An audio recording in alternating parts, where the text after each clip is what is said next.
Chapter 8, in which Passepartout talks rather more, perhaps, than is prudent. Oh boy. Fix soon rejoined Passepartout, who was lounging and looking about on the quay as if he did not feel that he, at least, was obliged not to see anything. "Well, my friend," said the detective, coming up with him, "is your passport visa'd?" "Ah, it's you, is it, monsieur?" responded Passepartout. "Thanks. Yes, the passport is all right." "And you are looking about you?" "Yes, but we travel so fast that I seem to be journeying in a dream. So, this is Suez." "Yes." "In Egypt." "Certainly in Egypt." "And in Africa." "In Africa." "In Africa," repeated Passepartout. "Just think, monsieur. I had no idea that we should go farther than Paris, and all that I saw of Paris was between 20 minutes past 7 and 20 minutes before 9 in the morning, between the Northern and the Lion stations, through the windows of a car, and in a driving rain. How I regret not having seen once more Père Lachaise and the circus in the Champs-Élysées." "You are in a great hurry, then." "I'm not, but my master is. By the way, I must buy some shoes and shirts. We came away without trunks, only with a carpet bag." "I will show you an excellent shop for getting what you want." "Really, monsieur, you're very kind." And they walked off together, Passepartout chatting volubly as they went along. "Above all," said he, "don't let me lose the steamer." "You have plenty of time. It's only 12 o'clock." Passepartout pulled out his big watch. 12! He exclaimed. "Why, it's only 8 minutes before 10. "Your watch is slow." "My watch? A family watch, monsieur, which has come down from my great-grandfather. It doesn't vary 5 minutes in the year. It's a perfect chronometer. Look, you." "I see how it is," said Fix. "You have kept London time, which is 2 hours behind that of Suez. You ought to regulate your watch at noon in each country." "I regulate my watch? Never." "Well, then it will not agree with the sun." "So much the worse for the sun, monsieur. The sun will be wrong, then." And the worthy fellow returned the watch to its fob with a defiant gesture. After a few minutes' silence, Fix resumed. "You left London hastily, then?" "I rather think so.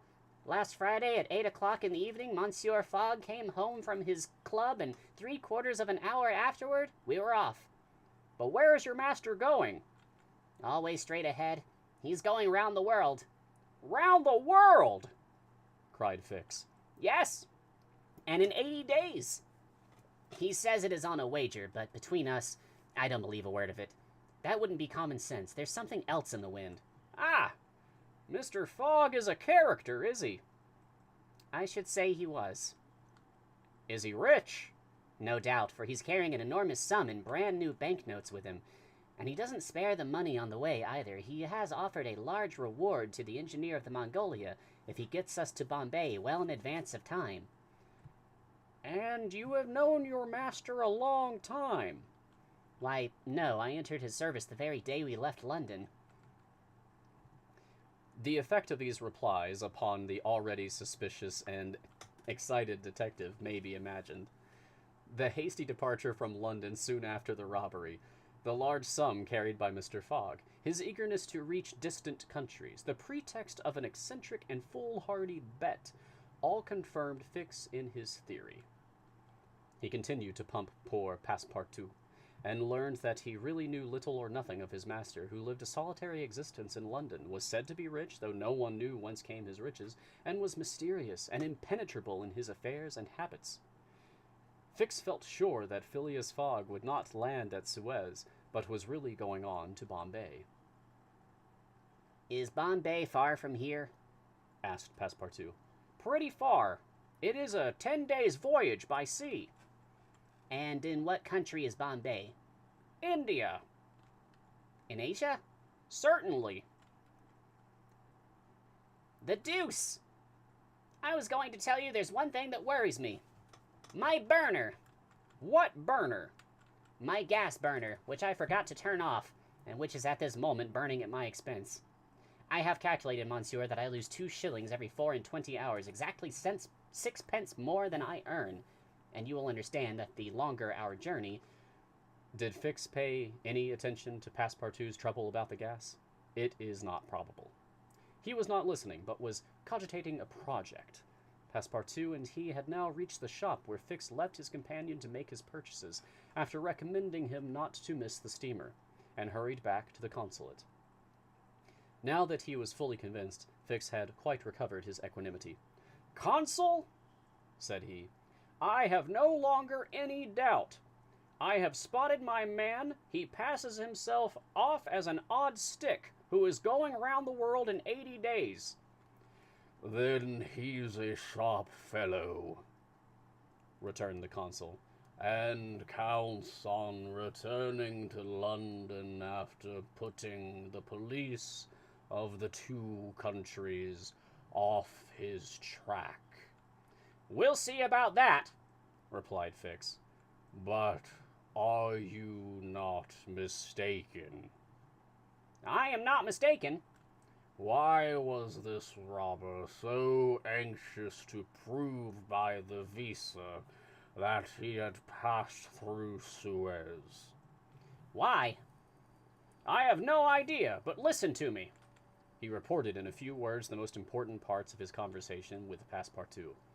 "In short," said the consul, "appearances are wholly against this man. And what are you going to do?" "Send a dispatch to London for a warrant of arrest to be dispatched instantly to Bombay, take passage on board the Mongolia, follow my rogue to India, and there, on English ground, arrest him politely with a warrant in my hand and my hand on his shoulder." Having uttered these words with a cool, careless air, the detective took leave of the consul and repaired to the telegraph office, whence he sent the dispatch, which we have seen, to the London police office. A quarter of an hour later found Fix, with a small bag in his hand, proceeding on board the Mongolia. And, ere many moments longer, the noble steamer rode out, at full steam, upon the waters of the Red Sea. End of chapter. Woo! Oh boy, it just gets better and better. I love these characters. They are so much fun.